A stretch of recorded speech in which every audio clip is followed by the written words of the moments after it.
What's up everyone, how are you all? Today we are back with another blazing Naruto story. What if Naruto was the weakest in his clan until he unlocked power even the Otsutsuki feared? If you enjoy, then please like, share and do comments, and also check the description box to original creator of this beautiful creation.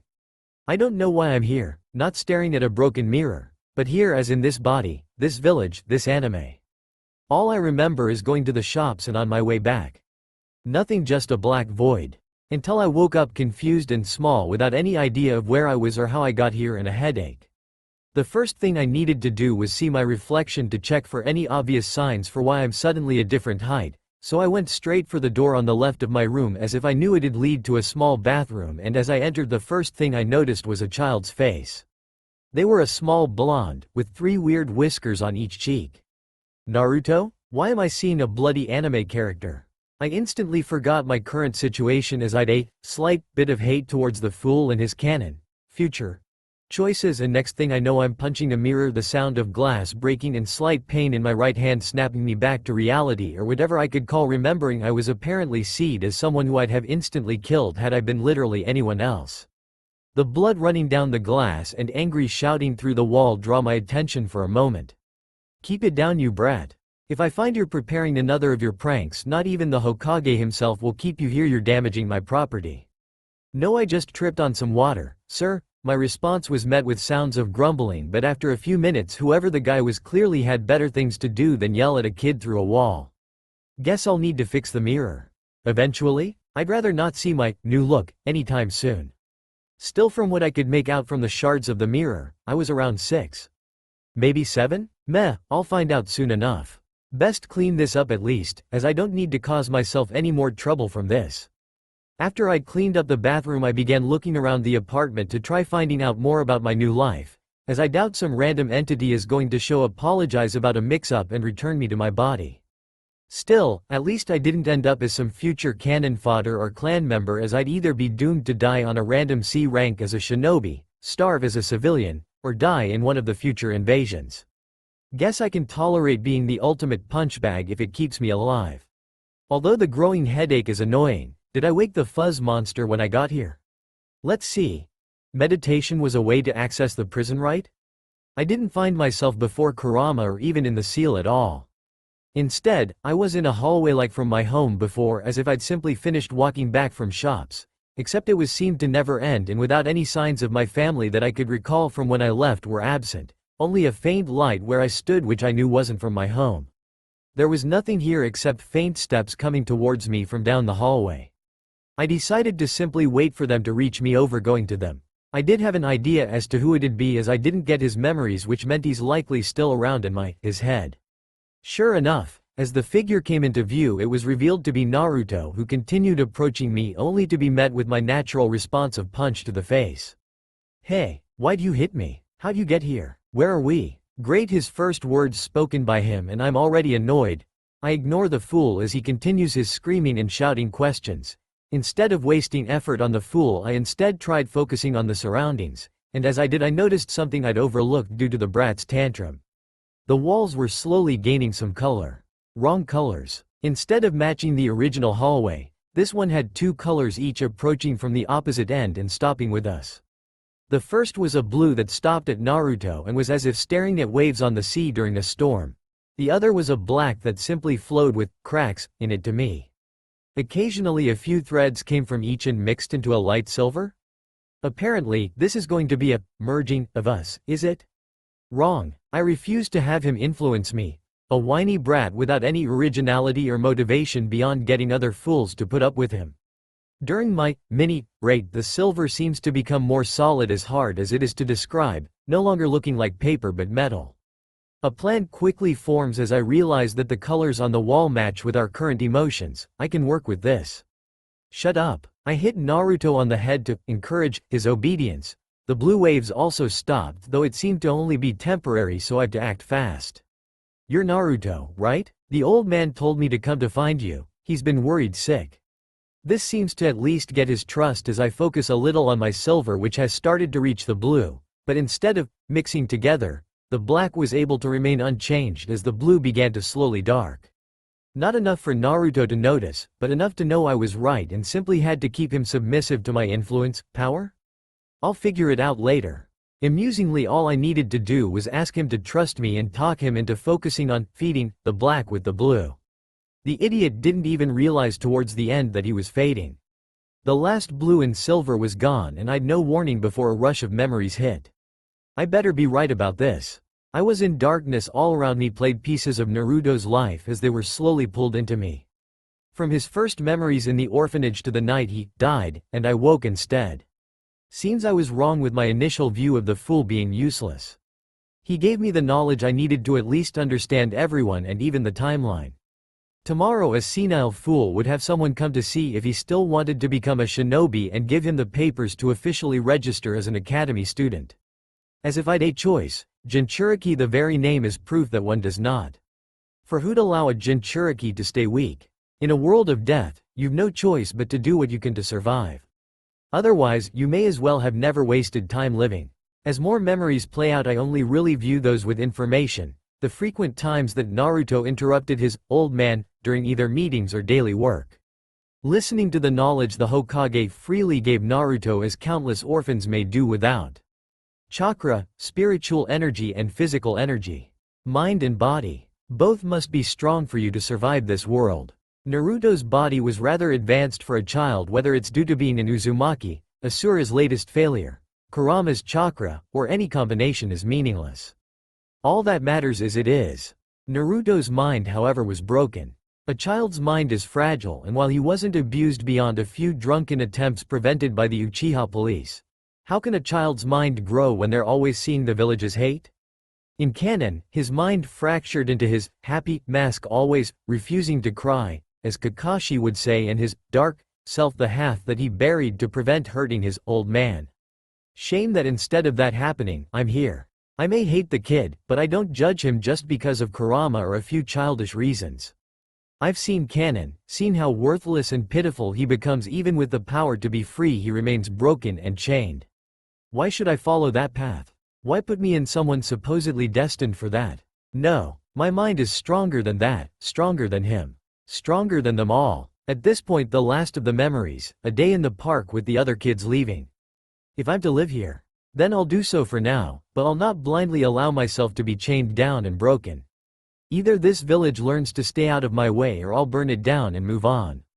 I wake to a room in ruins and power running through me. Seems that my chakra devouring Naruto's caused the body to respond. At least I've access to it a little earlier than I should.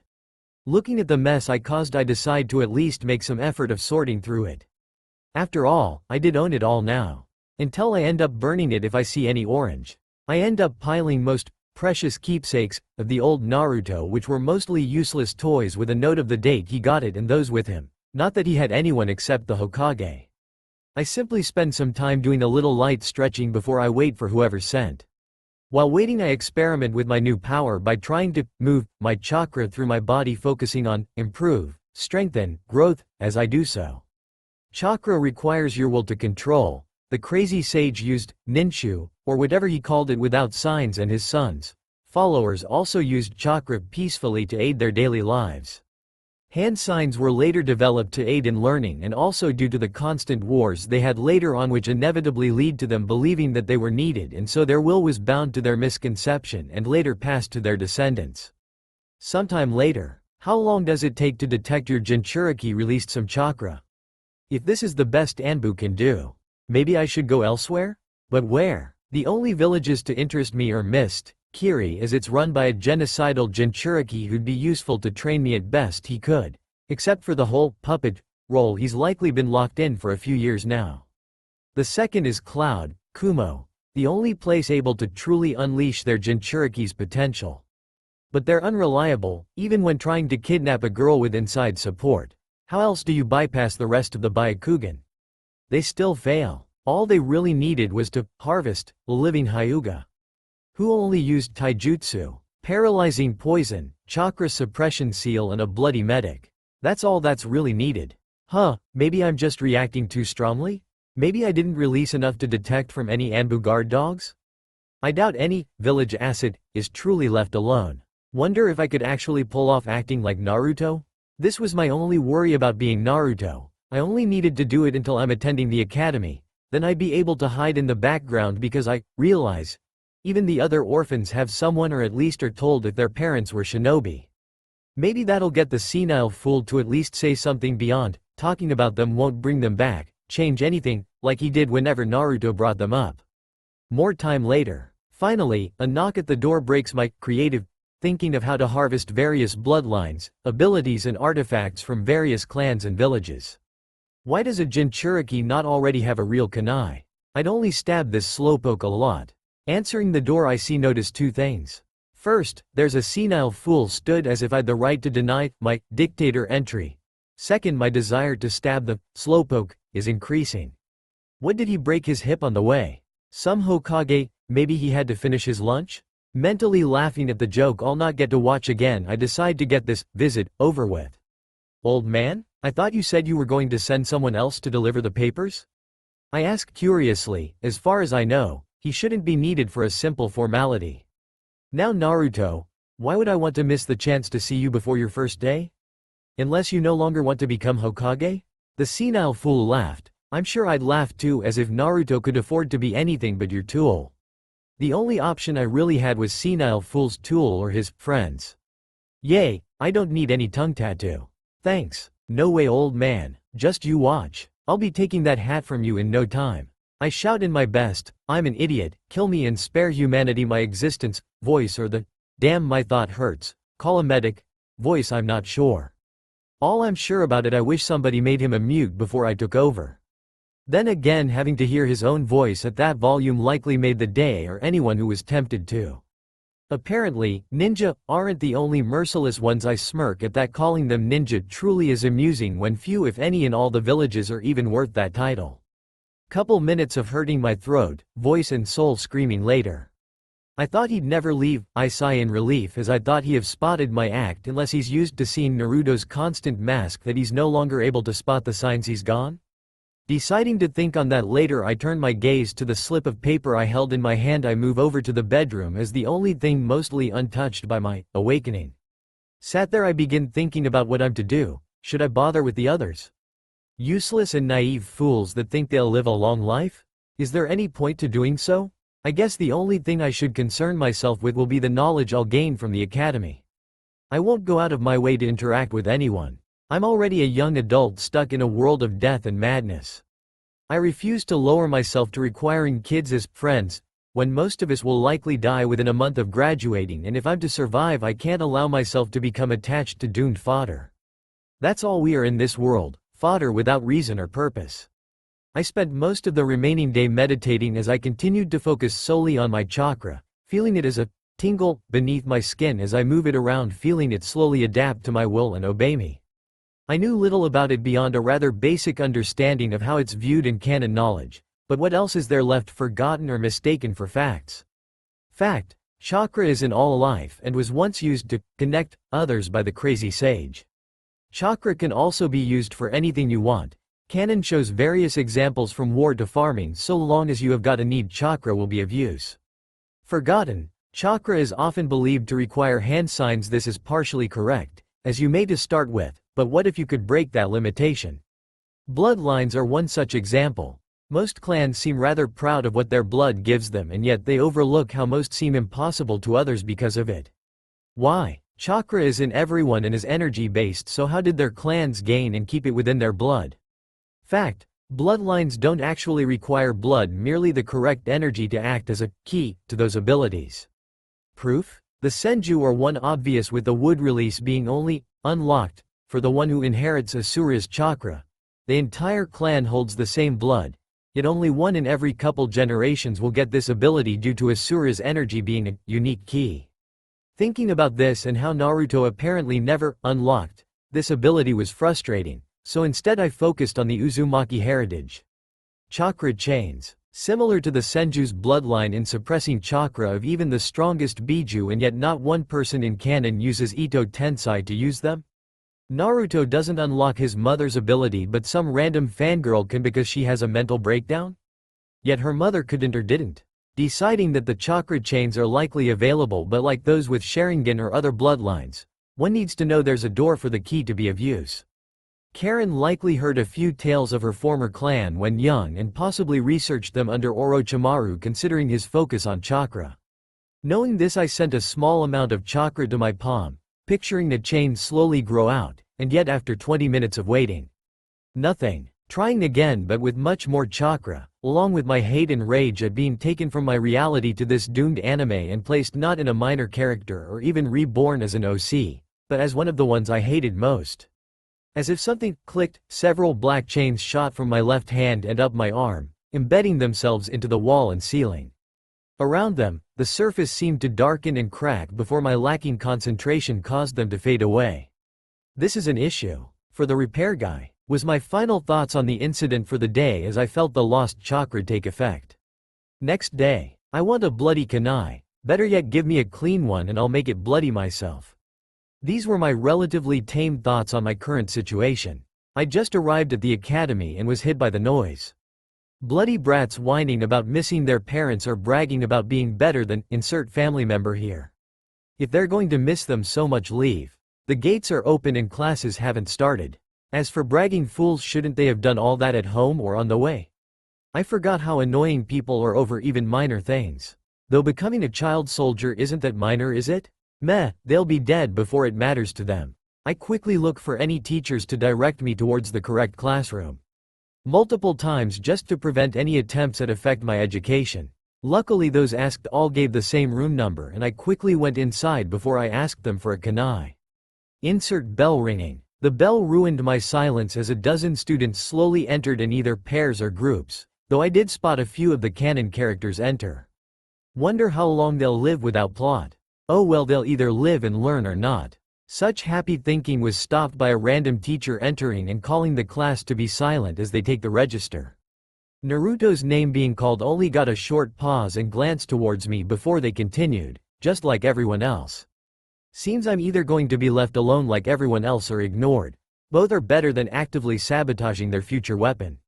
After finishing, random teacher introduced themselves as irrelevant fool and gave a quick rundown of what each year would consist of, along with mentioning how it's unlikely for early graduations as fodder is no longer needed for a war. He may have said it differently, but that's how I understood it. Without a war depleting their forces, the Hokage is ensuring the future clan heads and weapon, me and canon characters, are full trained as best they can before sending us to die on missions, with most others being put in reserve ready for the next war.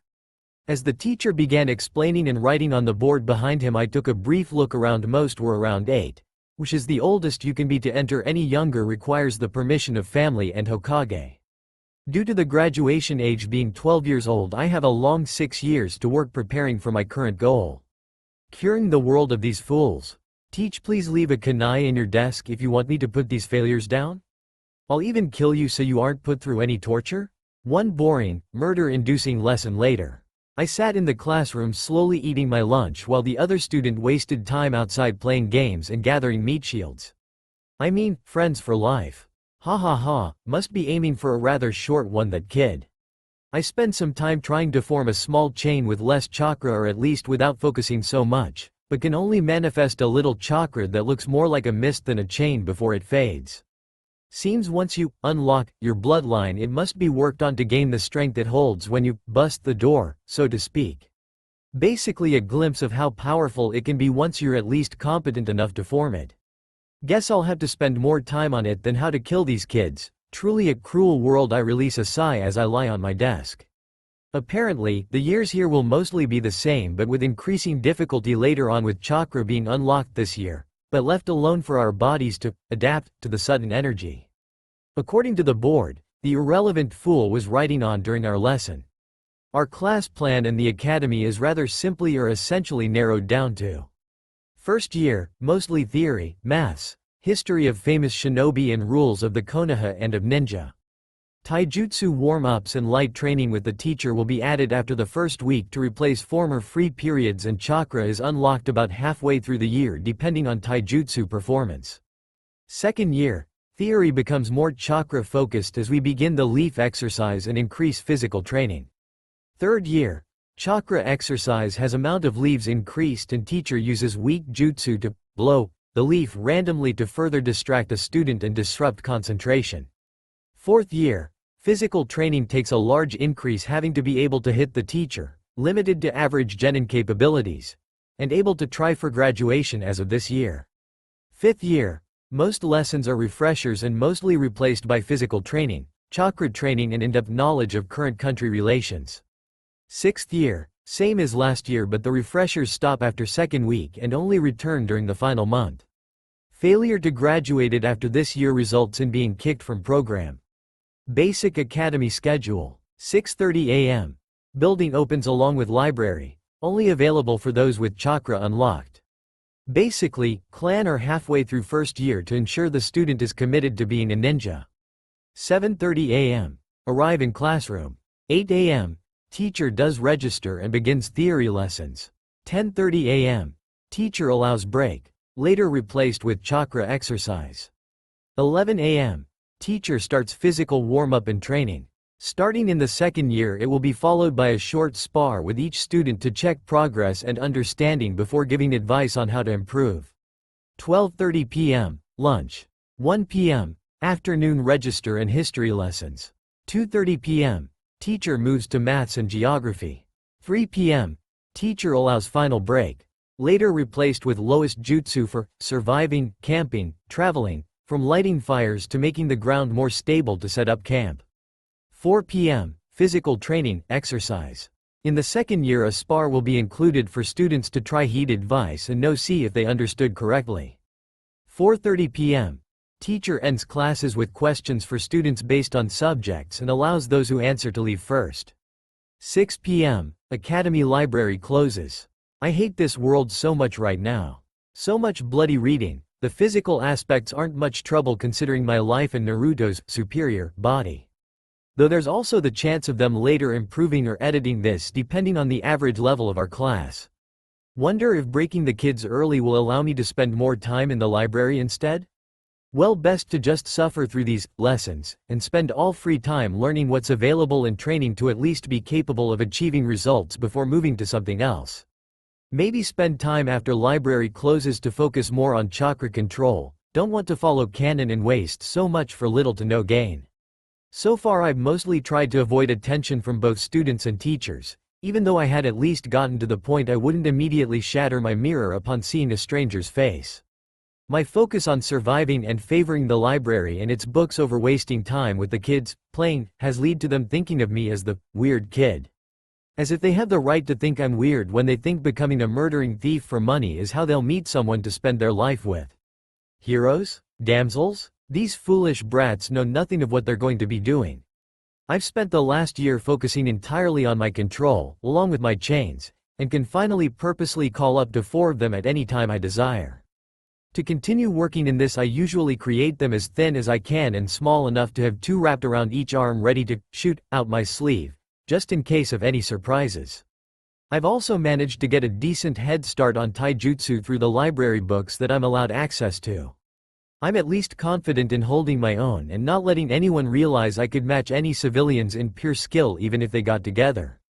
The clan children, however, are harder to know for sure, but outside of the physically focused such as the Uchiha, Hyuga, Inuzuka and Akamichi clans, I'm at least capable of making them sweat. When combined with my new body's endurance and recovery rate, I'd likely beat them should I manage to avoid being taken down early.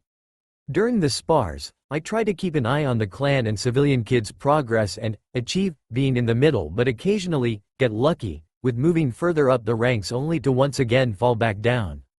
Depends on how annoying the brats were earlier.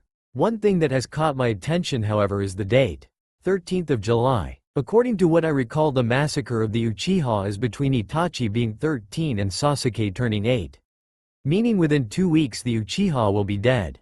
To take advantage of this, I've kept an eye on any Uchiha attending the academy lately. While some in their final year do seem to be getting increasingly jumpy as the week goes by, the rest seem unaware of the coming mess.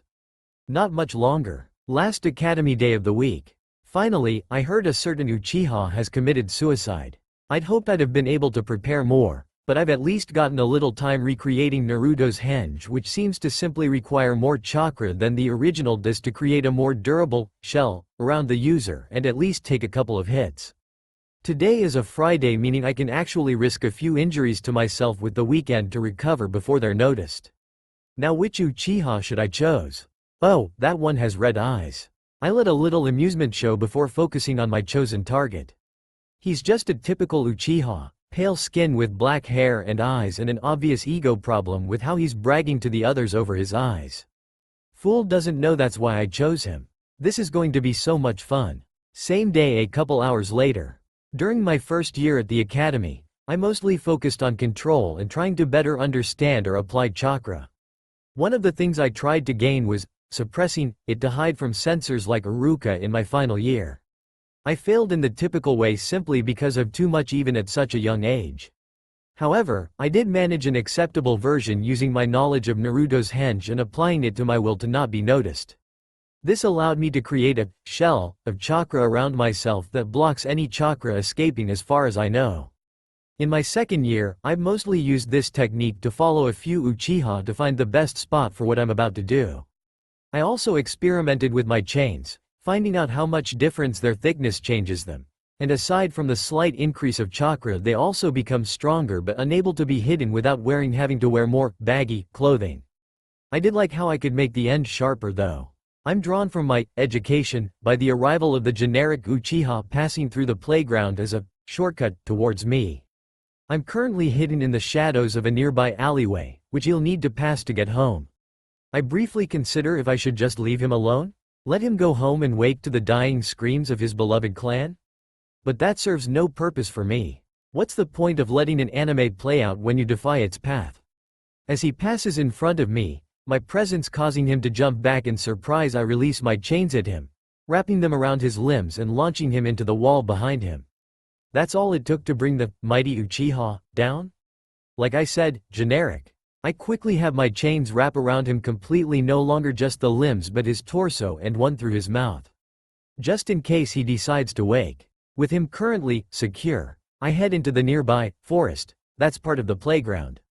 Short trip into forest later. A good thing about this location was that despite being fairly small to an actual forest is that it's distant enough to prevent any noise from screams or fights. Anything capable of being heard is always dismissed as some kids messing about late at night. This is the main reason why I chose the playground. No one expects an innocent kid to be murdered where they all play with so many adults watching.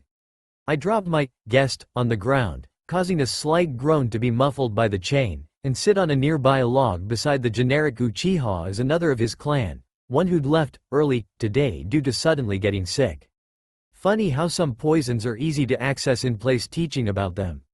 A smack across their face does the trick, and after a little freak out, the generic Uchiha is staring at me, while the sick Uchiha is whimpering due to the broken bones I gave him. Can't risk one escaping while focusing on the other, and this way they won't leave the other to die considering their family. If he said anything important, it was blocked by the chain, so at least he's nice enough to let me know that mostly works should I be unable to just gag whatever fool I catch in the future. After a couple of minutes of probable ranting, he falls silent and simply glares at me with his red eyes activating. Perfect. You know I really don't like wasting time or effort. So I'll skip the pointless talk. You're here to help me out with my experiment, and if you don't, I'll kill you and get your friend here to help instead. Or is that family? Clan relations between members wasn't something I wasted time on. Apparently this makes his eyes widen and tears to escape him. Maybe I should have broken his bones and left Sickly chained? Sickly was hardly able to run after all. Now I'm not sure if you know, but tonight your clan goes extinct. Apparently Itachi is going to kill you all, and I've no interest wasting such a nice change to my growing boredom. All you need to do to survive and warn your clan to prevent their deaths is become a true shinobi, kill your emotions. And kill your poisoned friend there. I simply wait as he goes through the obvious denial, rage and fear. Until he finally remembers his clan's view of everything being for the clan, and the academy train you to not let emotion prevent you from achieving your mission goals.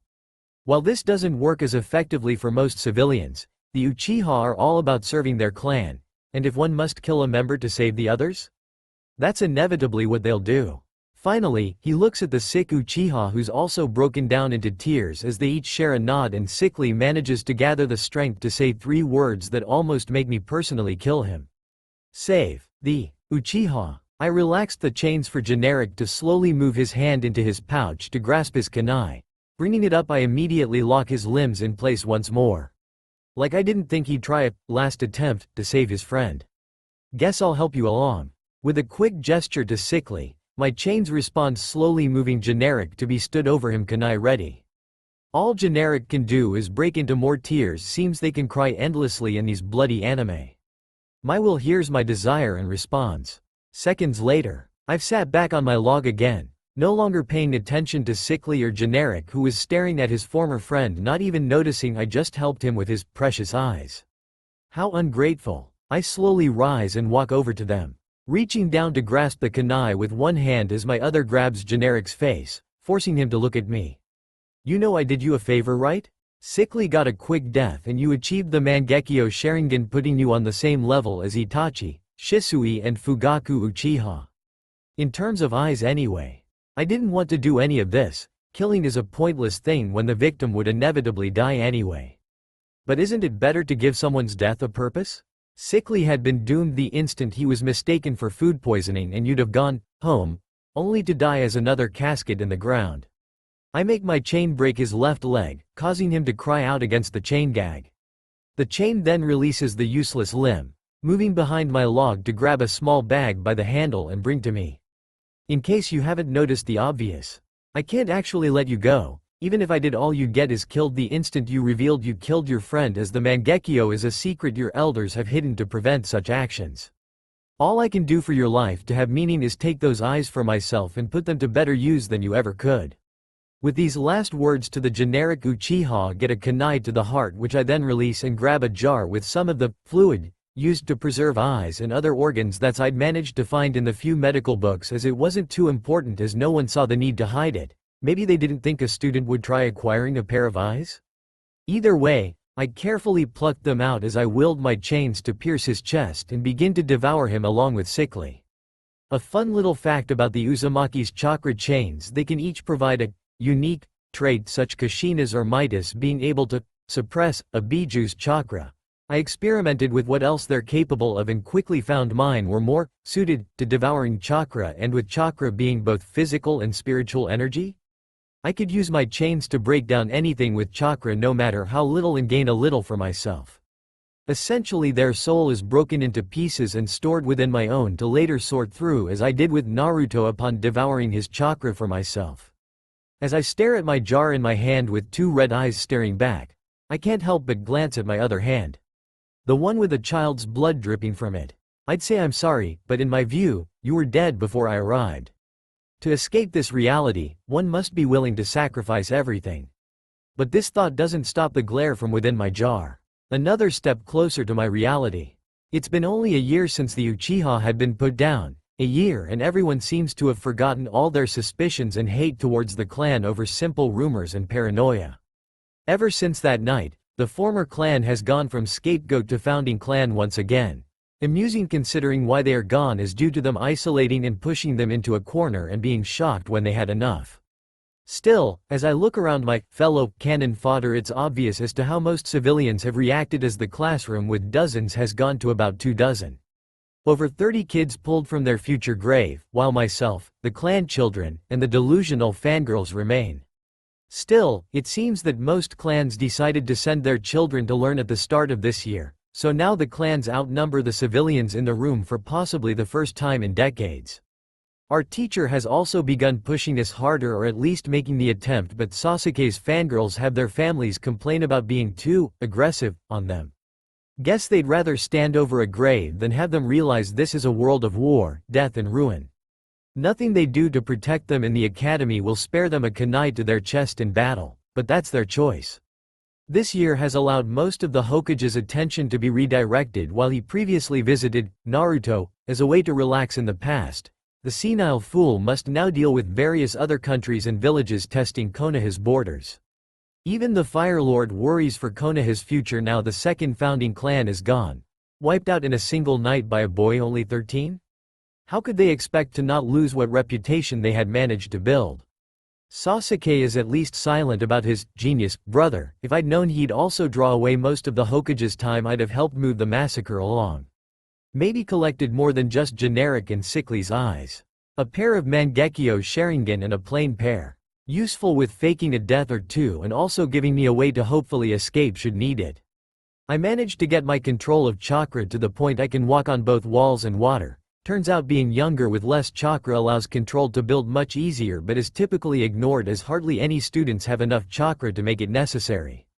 My chains can also form as dozens of the small and thin chains I use for quick and surprise attacks and about half that for the common thicker chains for restraint and suppression.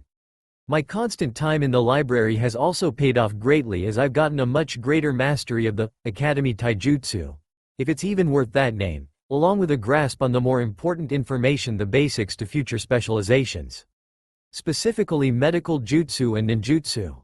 Though I mostly seem able to will my chakra to do whatever I want, I need to at least know how to change my chakra to the necessary state at least once before that door is available in the future.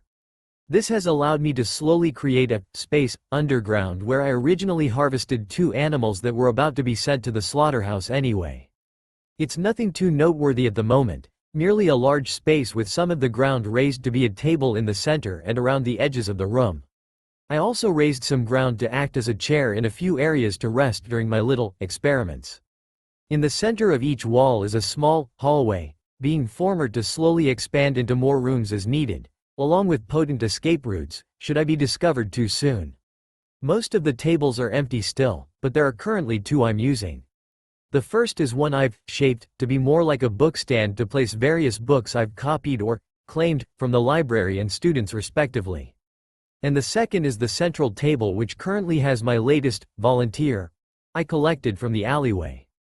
Apparently, he had no family to stay with and moved away from his former spot nearer to the clans after they became more cautious towards those around their homes, as if they expect someone to suddenly target them? Either way, he was rather weak even before I broke his limbs and transported him here. Guess he's never had his chakra activated, such a wasted fool. Beside the broken fool were 2 simply jars holding a pair of eyes each. I wanted to see if this man would be able to help me out. The Sharingan is an overreacted reality hack once it's active at any rate, the sacrifice of 1 eye for only 10 seconds to play God? However, the eye only goes blind due to it being overloaded with yin chakra, so what if I insert my yang? Would that change anything? These questions keep taunting me. Should I achieve my breakthrough, I'll be able to break the walls of this reality to potentially reach others. I could return to my body, my life, my home. And all that was in my way? A pair of child's eyes that never end their glares towards me, as if they'd have lived had I ignored the chance to leave. Well, best get started. A small smile forms at the thought of being myself once more. So old man, ready to continue? A sickly green chakra flows onto my left hand as I raise it to his broken face. Luckily I already dealt with the tear ducts or he could contaminate my work. 3 years later, I moved towards my apartment door. My form starts to shift into the disgusting form I am once again trapped in. I gained this ability to shift through my work on the Izanagi from the Uchiha, and while it's not the success I'd aimed for, my main use of shifting is currently to either indulge myself in my former appearance along with hiding any effect of my experiments for as long as I can, dropping it only I'm safely within my hideout. A consequence of hating my reflection, even after getting used to it, is that my will that I've managed to attune to myself is quick to react to being shackled to an image of a child that was long since devoured. As I walk to the academy, not at all bothering to care for the foolish cowards that flinch upon seeing me and quickly move out my way. Odd, you'd think Naruto no longer pranking them endlessly along with not assaulting their ears would get them to act their age? Then again, why expect background figures in an anime to be mature? My mistake. I've managed to ease myself through the academy years as nothing unique, just a boy training to kill as many as possible until I myself am cut down. Granted, I'm a little ahead there considering my experiments and what I did with sickly and generic. I wonder if I've at least got time to see the latest to intrude upon my alleyway? As if in response to this thought, my chakra chains form beneath my clothes, black trousers and long-sleeved top, ready to devour all who try.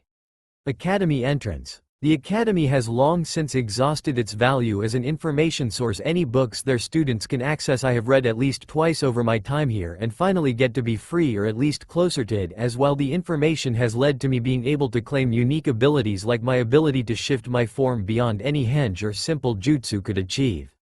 All around me is cannon fodder, bragging how they'll either do at the academy or the final exams to graduate. Shame I can't use anyone trained with chakra. My experiments could have been much greater if that was an option. Sadly, I seem to have picked up a stalker sometime during the recent years, a worthless weakling. I can feel her presence following like a puppy as I approach the classroom. Scarface better get here soon, otherwise they'll have a new massacre to deal with. If they survive, of course. Inside classroom. Upon entering, I calmly ignore any stares as I head towards the back right corner, able to see any who enter straight away through both the door and windows. Sure enough, a stuttering stalker enters soon after and quickly stumbles to her spot second row in front of me. No Byakugan staring at me from her. With my stalker unable to muster the courage to even glance at me in her typical fashion of only doing so from a hidden location and always preventing me from actually doing more than a little revision of combat stances or reading old books in an attempt to not deal with her through my preferred kunai method. Beyond the stalker somehow still focusing her delusions on me, I have managed to avoid mostly dealing with everyone outside of the obvious spar, which I tend to win unless it's Sasuke. Him I forfeit after a couple of minutes, as winning would be worse than just losing. Winning would result in Sasuke thinking we're rivals and possibly further challenging me, whilst losing results in taking obvious hits until the match ends and I refuse to not get a couple of hits to his face. He may have lost a tooth and had his nose broken the one time he tried his "I'm the best" act. That tooth and nosebleed were rather useful too. Still, the constant fangirls of Sasuke are a pain. I've even placed a paper on the teacher's desk of how he should at least try to show them the truth of their future should they pass without any reality check. Ah, here comes the screeching duo. Fangirls scream over a seat for 5 minutes before realizing he's got another at the other side later. Kunai to the throat, but only enough to damage their vocals? But then I'd have to deal with the parents that gave them those voices. My thoughts towards saving my ears is interrupted by Scarface arriving with Snake Fanatic. All right class, settle down. His calm request is as always ignored, resulting in his frequent balloon scream which has everyone both silent and death instantly. Kunai to the balloon it is. Another planned murder and class register later. Okay. So the tests were rather pitiful. First was a paper test so easy that even the fangirls passed, which considering they likely ignored everything to stare at duck butt is saying a lot about the academy. The second was a series of throwing tests, mostly just shuriken and kunai with the option to try senbon should you wish to earn a little bonus, if you fear failing. And the last part is the most obvious part that anyone who's seen canon can predict. That's right, it's the useless jutsu part. However, since it's the last names deciding our order of entry, I'm wasting my time as every other student both from my year and those who've at least 4 years here from the years below go first. Maybe I should have used the excuse of not wanting to disrespect a fallen clan to at least change my last name. It would have meant they'd need to reveal my mother was an Uzumaki and therefore her name were granted permission and allowed me to change it to something like Akatsuki? Granted, I'd only do that for amusement and to skip ahead in this A to Z list before changing it back. While waiting for my turn to pass or fail, I'm once more drawn to a choice I've been going back and forth over if it's worth the aftermath. Do the canon opening or not? If I fail, the Snake fan will most likely follow the canon plot of granting me shadow clones and allow me to rapidly commit experiments while having my stuttering stalker act as my alibi instead of simply an ignorant hindrance to them. Plus I could, accidentally, kunai Scarface. But should I choose to pass, I could avoid potentially drawing the senile fool's attention to me after enjoying a couple of years free from his bullshit. Decisions. Guess I can suffer this once. After all, how many chances do you get to access the Hokage's scrolls? Also, while I doubt anything on it is usable without some sacrifice of yourself or another, I'm at least getting a better clone I'd otherwise lack unless I remain loyal until I'm promoted to at least Jonin? Maybe even Anbu, depending on how they decide who learns such a jutsu. Yuto? Naruto. An unpleasant voice draws my attention before my thoughts drifted too far from my original dilemma. Looking towards the voice, I see Scarface stood impatiently at the door to the examination room. Sorry, sir. I got a little lost thinking about the exams. Is it already my turn?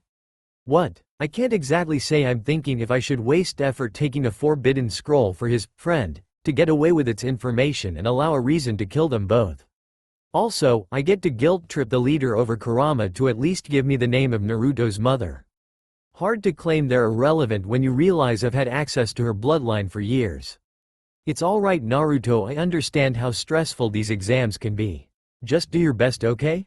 His smile as if he's helped me has just sealed his fate. This draws a smile from me as I follow him inside and get into position as I guess he technically has. He's going to die regardless of what else I do, he dies. I always did hate side characters in most anime. Okay Naruto, you just stand in the center there and we'll get started. I simply nod as I feel my chakra respond to my will. Okay Naruto, let's get started. First perform the henge. I'm sorry Naruto, but if you can't make a functioning clone then you can't pass. These words would have normally resulted in the recipient's hopes and dreams being shattered.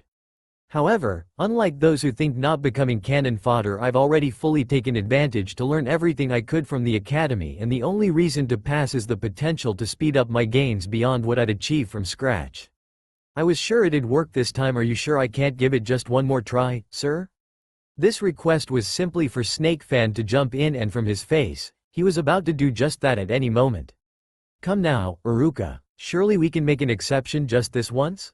He has managed to do well with the other parts of the exam. This was actually fairly reasonable to request, as unlike the original Naruto, I learned all I could and have refused to do anything below at least average for civilians. However, it seems that unlike Lee, I'd not gotten anyone to personally vouch for me among the potential jonin that have been secretly watching through a secret hole like Kakashi or under a henge or genjutsu for some unknowns. This had better be the one-time canon is useful to follow. I really hate acting like such a simple jutsu isn't within my reach. Damn, I seem to have missed Iruka's reasoning, when he should remember I did perform it perfectly as required just days ago during revision. Thank you for trying, sir, but if you don't mind, I'd at least like to avoid the others, and the library is still open despite the exams. I ask this not to simply move this whole thing on, but alert Snake Fan to where to find me for his cunning plan. That isn't even original considering it's what another jonin did for a fake lightsaber of the second Hokage. I understand, but maybe you could always request another attempt from administration should you manage to create a clone. With Iruka's last piece of helpful advice, I am finally able to again be free for a few minutes of reading. Maybe the library will at least be empty of students? They are all either in class or waiting for their families, mostly anyway. Library. I'd only been seated almost half an hour and gotten close to finishing my current medical book on how to use chakra for replacement body parts, a curious thing to leave in an academy library. Probably due to being easier to just leave the library with the information needed for wars, then remove certain books as the war becomes openly fought over simple sabotage and information gathering. Sadly, the book is one I've read a few times during my time here, as years of avoiding everyone's offered friendship when they'll just die in the end has allowed plenty of time to focus on reading the dozens of books available for academy students. Naruto, are you in here? A voice called from the direction of the door to the right of my position as I've done my typical act of sitting where no one can approach without being noticed. No? Why would I be somewhere I told them I'd be? Snake reject. Alright. I may have wanted this moron to give me access to a forbidden scroll. If Iruka hadn't irritated me earlier, I would have failed simply to lower the amount of stupidity this village seems to cultivate daily. Over here, sir, I call calmly, refusing to move the book covering my face, not upset despite how he'll likely take it. I simply hate leaving a book unfinished regardless of how many times I've technically finished it in the past. As Snake Reject reaches me, I can see the obvious hate in his eyes despite his smile, hard to hide something I spent my original life carefully observing people for hidden agenda as a result of situations I had to deal with and haven't stopped here. In fact, it's gotten easier to spot with an entire village to learn their various methods to do so.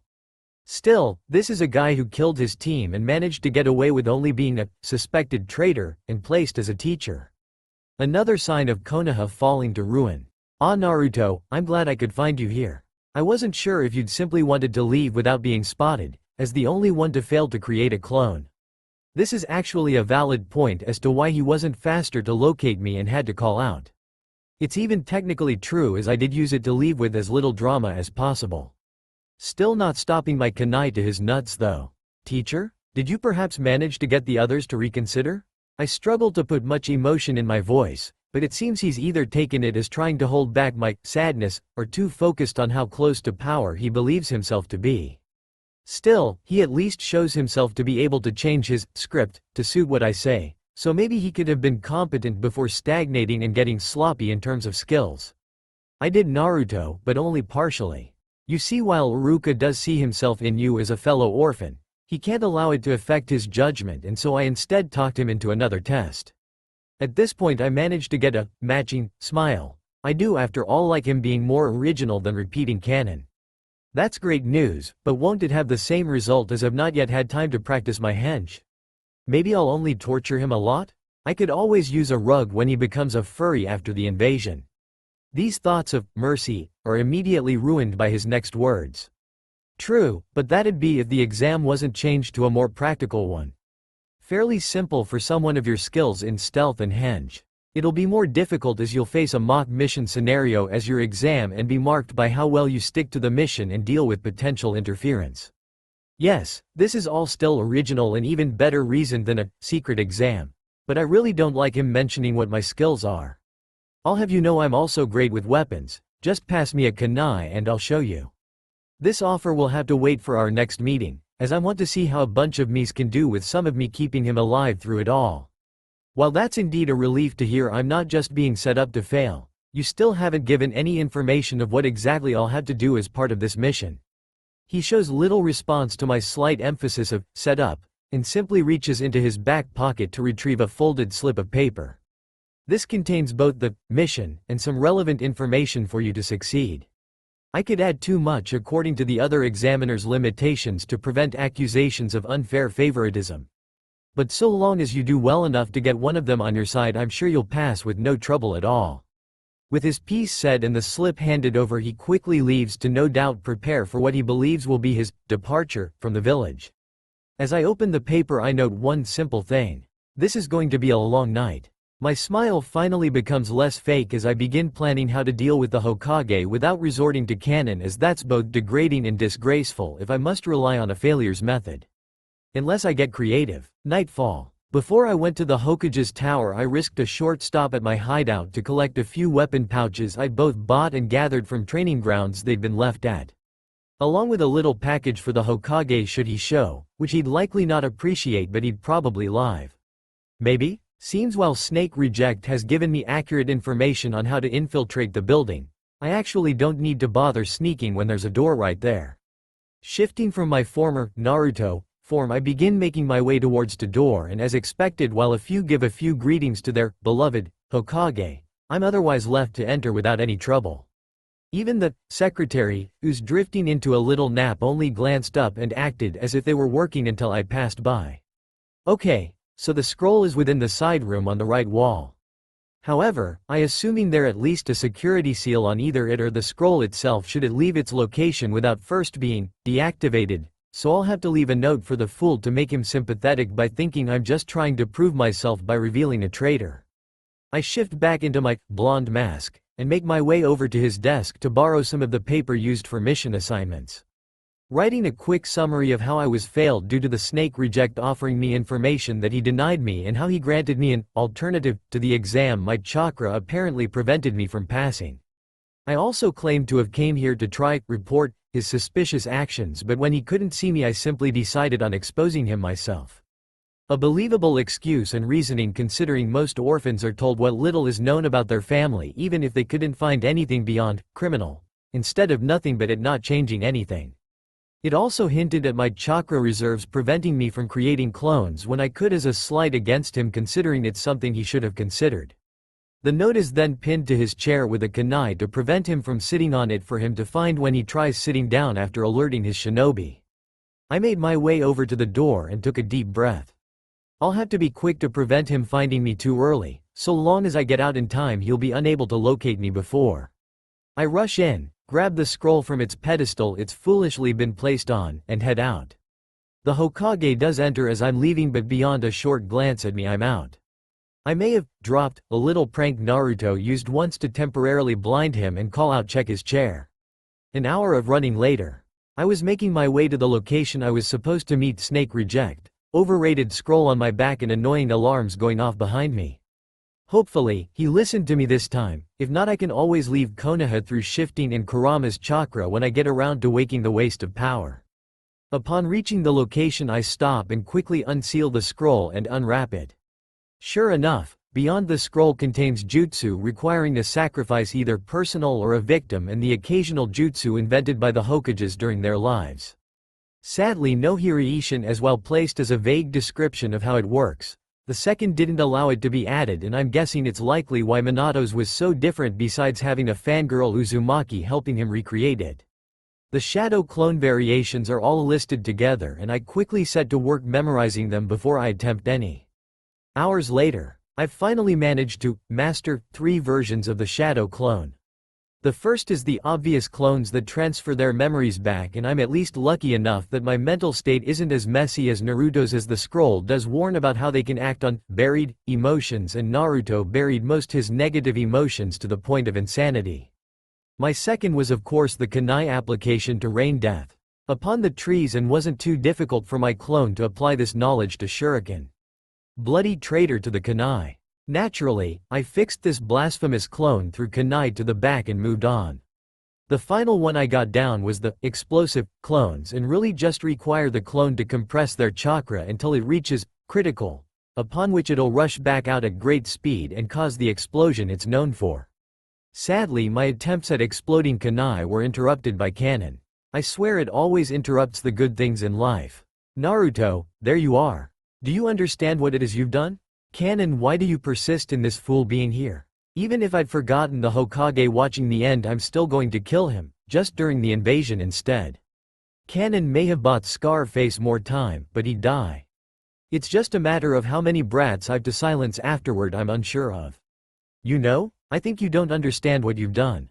Befriending a traitor and not even considering my failure to achieve a clone was fake when you saw me succeed in class. However, before I can continue, Snake Reject's shuriken appear, aimed towards Scarface. Interruption by Snake Reject. So you managed to find him before me, Iruka? And even with me having the location beforehand, seems someone isn't in a good mood. Fool could have tried tricking his friend into aiding him against me before stabbing him in the back. No wonder he lost to Naruto's clones. Even Kimimaro did better, and he'd little strength due to his sickness, leaving him bedridden for weeks at least. Mizuki? What do you mean? How do you know where to find Naruto? Once more Iruka lets his friendship interrupt his ninja training of analyzing the situation. A failed student he suddenly speaks for during the exam, managing to infiltrate the seat of power for the village leader and know exactly where to find him. How hard is it to see traitors and friends in this bloody anime? Do I really have to spell it out for him?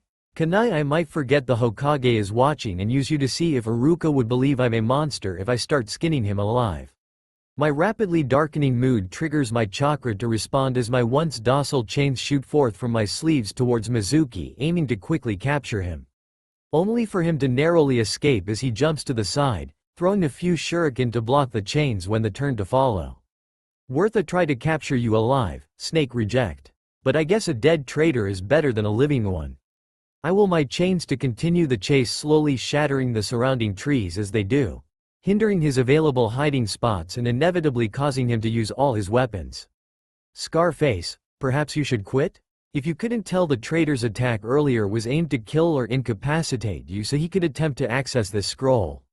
I may be letting myself reveal a little more than I'd prefer, but frankly, I'm done with this canon plot, as I've already gotten all I could from the scroll, and what I can't use for now can be worked on later. Scarface? Iruka seemed to be either confused as to why I'm calling his loyal friend a traitor, or he's just genuinely ignorant to his scarred face. But it's pointless to try finding out which it was, as Mizuki makes his presence known beyond the occasional swearing and insult he'd direct towards us. Probably saw the cuts he received during his close calls, have the surrounding skin seem to rot, and realize he needs an advantage or at least distraction to turn this around. Traitor? You damn brat. How'd you like to know why no one cares for you? Not even Iruka here? All you need to do is stop these chains of yours, and I give you the answer you've been denied your entire life. Mizuki says, and since I need him to reveal this to me for my future freak out, I stop my chains long enough for him to land on a tree branch further away from them and allowing him to catch his breath before my chains begin surrounding him from all directions. Oh? And what is this reason that you think it'd let you escape alive? I keep my chains ready to react while recalling 4 of them to intercept any surprise attacks. 2 more chains slowly formed beneath my trousers and begin traveling through the ground, just a precaution. Well, Naruto, what do you know of the Kyuubi's assault the day you were born? That's right, tell me so I can kill you for no longer being useful. What are you on about that for? Everyone hears that story every year. It attacked and Konoha lost its Hokage in a sacrificial jutsu to stop it. He also naively sealed the yang half containing its hate and malice into his own son. Truly a genius idea. Sarcasm? Obviously. Stop, Mizuki. Lord Hokage forbade it. Apparently traitors aren't expected to break laws? Kunai, please stop tempting me. Just wait until we can get away with it. Ha ha ha. What's wrong, Iruka? Scared the demon will suddenly not be so loyal? At this, Iruka tries a futile attempt at charging his former friend, only throwing a few kunai that were quickly countered by Mizuki's shuriken, which also pierces his left arm, distracting him from Mizuki to then kick Iruka back down to the ground. No, he wasted kunai. Okay, he's dead. Though now I am going to see how much pain he gets to enjoy first. My chains begin closing in. Already the 2 underneath us has reached his tree and slowly cutting their way through the bark.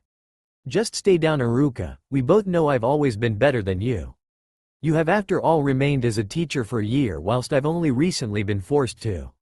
Of course, he can't avoid bragging like the children they're supposed to teach.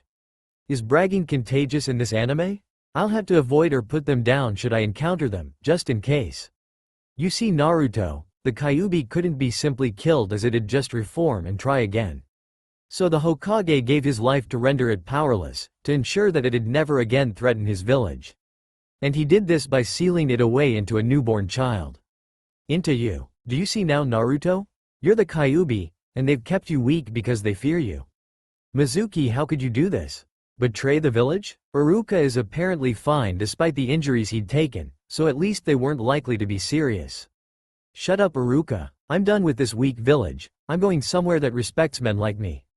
Men who seek power, and don't have to suffer for doing what's necessary to survive.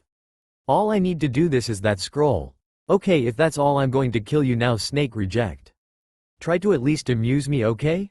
With that, my chains are immediately flooded with chakra, making them grow in size and speed and obliterate the area Mizuki once stood. This time Mizuki shows he's got some worth as a shinobi as he quickly begins launching his Fuma Shuriken towards myself and Iruka, infusing chakra into it to prevent my chains simply batting it aside as it cuts a line straight through them.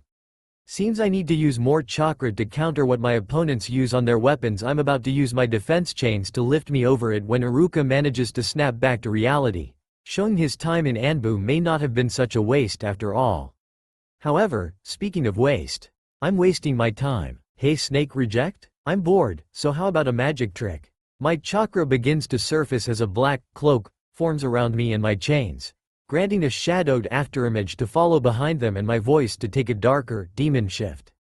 Now you see one, and now my chakra bursts forth, a tide of shadow that temporarily results in pure darkness for all who watch.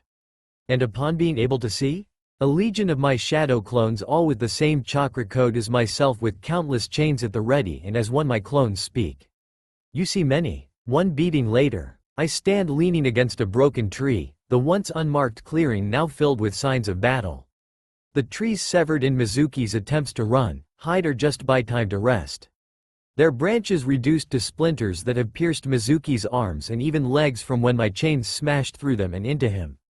And along the ground were whatever shuriken Mizuki managed to unleash and the few kunai Iruka wasted in his earlier attempt to prevent an S-ranked secret from being revealed. A secret I'd known before I was ever here. Maybe I went a little dramatic, but if I didn't, I'd have wasted even more time cleaning up Konoha's most recent failure. I glance around and note how I could improve my chains in the future for greater efficiency. Meanwhile, Iruka stands a few feet in front of me, staring down at what was once his childhood friend, now a splinter-filled corpse that's rapidly being reduced to dust from the effects of his student's strange chains. A single tear rolls down his right cheek as he remembers all their times together and wonders how he'll break the news to his fiancée and how there won't even be a body to bury due to how he was taken down. He turns to me, and as he opens his mouth to speak, he's suddenly prevented by the appearance of 3 Anbu. I better get that bloody pass or I'll be devouring many more this night. Hokage's tower that same night. So Naruto, are you ready to tell me why exactly you didn't report a traitor to me? And instead decided to confront him by yourself? Seems he's losing his memory, as I'm certain I wasted time on a note that should be under his ass with a kunai if he missed it. Would talking about it change the past? Hokage? I state this while keeping both my expression and tone blank, as I stare straight at him. Naruto, this isn't the time to be childish. Do you have any idea of the consequences of your actions tonight? For you? For Konoha? Childish? I'm simply going by your chosen response to me every time I asked for what you gave every orphan in this bloody village. Except me. I have to pause for a moment to prevent my chakra from lashing out, because as much as I like to torment this fool, there is a limit to which I can hit before he'll act against me. Why should I give you an answer that you think is important when you denied me the basic right to know my family's name? However, I like to think of myself as fairly reasonable despite you and your village's decisions regarding me. So I will tell you, but only because I'd rather get this over with and return to my packing. The senile fool seems conflicted, as he can either interrupt and risk me changing my mind or let me explain before trying to reason with me. Time to waste my breath when we both know I'm going to be rewarded with my shiny headband of the salad. I'm sure you noticed I left a note with all the main details on your chair? I used a kunai to prevent being overlooked after all. I first noticed a few days ago as he became interested in my progress during the academy, despite having an unfavorable view of me, which I now know his reasoning for. At this the senile fool winces. How pitiful that he can't seem to stay strong when he's the one who could have prevented this by having any Jonin or Anbu watch snake reject. It wasn't until shortly before the exams that he approached my apartment and offered me information that you thought I had no right to know. At first, I thought it concerned my family, but then he mentioned it is about the village's treatment towards me. Do you think I'd pass up a chance to learn what supposed reasoning your village used to justify their treatment of a child? Well, I almost did, and it's not like knowing would change anything, right? I came here to speak with you, only to find you were busy with those orange books, and so I failed my exam and went to the library, which Iruka can confirm me sane and the librarian can confirm Mizuki approaching me once again. Here the Hokage glanced at Iruka, who nods that it's true. There he gave the lie of his about a more practical version of an exam in the form of a mission. Here a little anger returned to my voice before I paused to withdraw the paper slip with his Anbu patrols and security measures on the desk before him. That's why I was able to reach this room. I had hoped you'd be here, but by the time you arrived I'd already prepared a note and was heading out. If I'd stopped for you I'd just be a thief and Mizuki could try again. As he'd somehow managed to acquire the information he shouldn't have been able to access. As for confronting him, I'm pretty sure his fate shows he wasn't exactly worth that rank, and I also had my chains ready at all times since our first meeting. In case he revealed himself as the traitor I believed him to be. With this I simply wait for him to react. There isn't much else I can do after giving my reasoning and successfully eliminating a Chunin. He'd be a fool to just have me walk out, as I technically just followed orders of a teacher I should be able to trust. Plus I'd made him suffer a lot of guilt, so even if he did consider acting against me as the Hokage I'd be free by the invasion.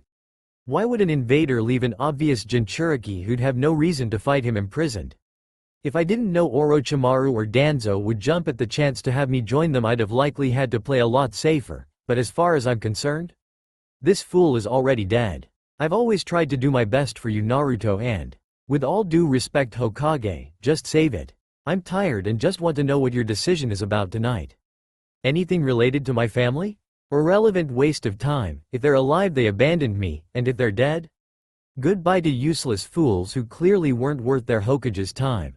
My interruption seems to have broken the Hokage as the senile fool returns with the full force of his years as he releases a tired sigh and...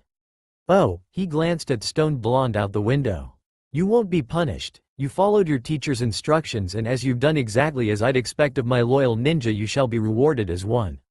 With these dramatic words the Hokage at least seems to return briefly and withdraw something from his drawer and have an Anbu handed to me. As you weren't an official shinobi when you carried out the mission, I can't have your file pushed forward for a potential field promotion, and I wouldn't even if you were, as it takes more than strength to reach Chunin.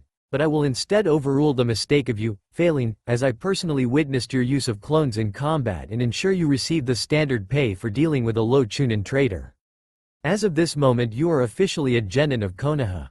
You will report to your former classroom at the academy for team assignments tomorrow. With this said, I simply nod and leave, as I've no interest in any excuses he gives me about Naruto's parents. I'm not one to sympathy with someone and freely admit I'm rather numb to most people's problems. However, to not even create a false background?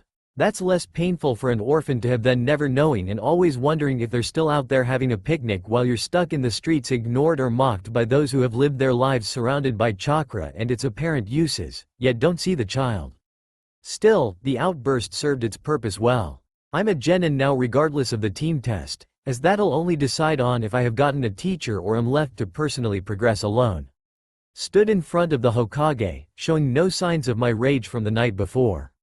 I await him to approve my file so that I can head over to the academy on time.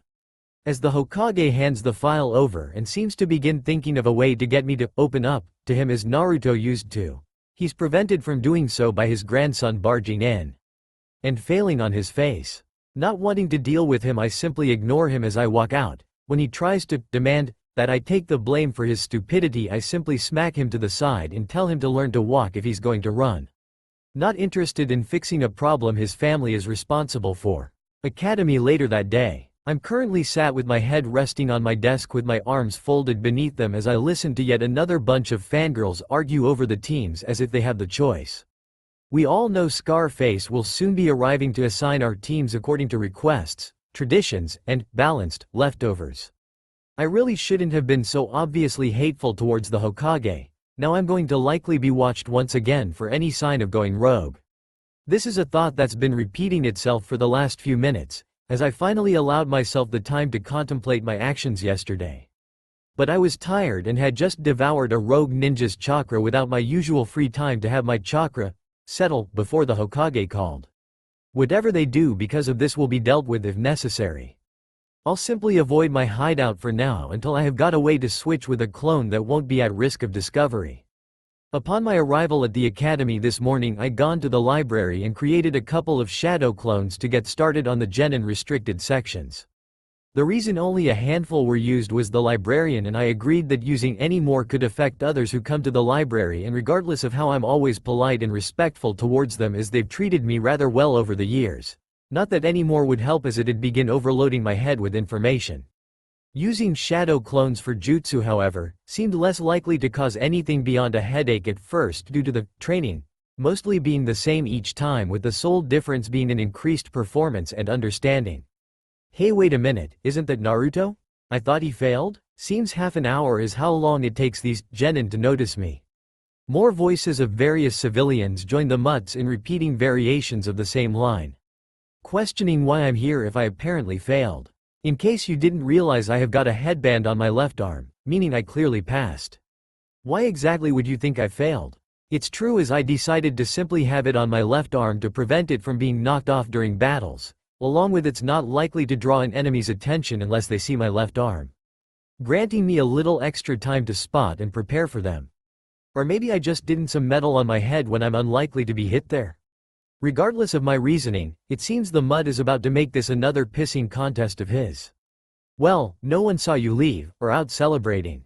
Don't you want to show you're proud of passing? Huh, that's actually good reasoning from Kiba. The world must be ending. Nah, still another couple of years. Well, that's simple. I decided to go to the library after my exam to prepare for any future missions. Why would I waste time celebrating when we still have to deal with our Jonin's test to decide if we're good enough for them or not? I didn't mention anything about last night, as I'd rather avoid revealing my actual skills to those who'd use it to waste time trying to beat me. What? Another test so soon? Troublesome, HN. And now everyone's focusing on the fact that Jonin will be testing them. While they'd likely doubt me if I'd said this years ago, I've never actually given them a reason to doubt what I've said and always shown I know a lot from the library, including information on team formations and common tests the Jonin use. First, the duo is here, and once again they're going to argue like they have every morning shortly after they started the academy. Can I anyone? It's just self-defense to an attack on our ears if anyone asks why. One fangirl debate and Iruka interruption later. Alright class, today is the last day that you'll have to call me teacher, as we're all now comrades of the Will of Fire. I can only say how proud I am of you all and that I look forward to hearing about how far you rise from here on out. Oh look, Scarface is even holding back tears. How is this man allowed into Anbu? Or maybe he was kicked out for this very reason? Your teams are great, no changes from canon teams, so they don't want my team to pass? I am not bothered by failing as it'll simply put us in the reserve and therefore allowing me to do missions alone. Able to collect volunteers, with greater ease and lower risk. The very thought brings a smile to my face. Maybe I could even get a few fellow genin too? The door opens as various jonin begin entering and calling for their teams to follow them. Probably have them fail upon seeing how many are fangirls. Half an hour later. Okay, I'm done waiting. Looking at the other two, Sasuke seems to be close to following his brother's example of committing a massacre, but I think this one would be aimed at fangirls. Probably those with pink hair too. I completely support that idea. How has pink become a natural color? Survival of the fittest and pink disgusts all other colors into running away? Okay, see you. I saw this as I get up and begin moving towards the door to leave. Drawing both their attention to me. What? Naruto, doesn't be stupid, you can't just leave before our Jonin teacher gets here. Pink Banshee seems to think she can physically assault me, however as she runs forward I release a chain towards her. Only stopping before her face. If you want to wait for someone so late then that's your choice. But if assaulting a fellow ninja because they do something you disagree with? Well, assaulting a comrade is rather serious. Consider this your only warning as next time my chain doesn't stop. As for leaving? I'd rather not have someone so late to something they chose to do as my teacher. Or do you think they won't be like this for everything, including missions and meetings? Murder her? Probably not unless she goes too far, but it'll at least get her back off for now. If you stick around for them then let them know I've gone home and am fine with being in the reserve over whoever they are, as I'd rather not risk my life under their leadership. With that said I walk out, making a quick stop at the library to replace my clones with fresh ones, and head out to a random clearing to train for a bit. Forest clearing, behind Konoha's Hokage monument. The clearing I've chosen is a small area with a small pond with a little stream running through it. The reason I've chosen it over others is that it gives me both some distance from the rest of Konoha and options in what to train. Wonder if my departure will affect how long they wait. Probably not, considering he's likely still staring at that stone. Now what to start with? My chakra begins to manifest itself as I channel it into the ground beneath my feet and slowly a few muddy figures emerge ready to aid me. These are just the result of a little application of my will into the earth to serve me, while my will can't shatter this reality. My chakra can at least twist it. Well, at least as long as I have got the knowledge to aid me. An earth jutsu combined with the method to create a shadow clone? I'm capable of using this to bring forth plenty of my own cannon fodder.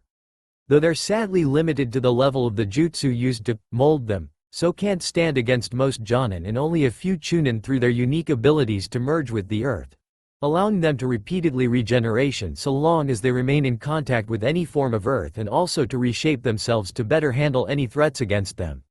Still, before I gained shadow clones I had to use the basic clone which made them barely a match for any academy student with chakra. I simply have to acquire a Jonin Earth Jutsu and they'll finally be a successful creation, maybe even permanent? Let's start with something light before increasing numbers, shall we? 1 hour later. I'd done it. My earth creatures are able to work together and slowly feed off a flow of chakra I have going to them. But only enough to keep them alive, and able to recover so long as they survive. They could likely overwhelm most chunin through numbers, and while I like that option, I'd rather they're capable of tearing apart Jonin alone. Sadly I doubt that'd happen as they're still growing. They seem to have a sort of mind, which stores all their collective knowledge, allowing them to become increasingly deadly over time, as I've decided to have at least a dozen of them follow me at all times.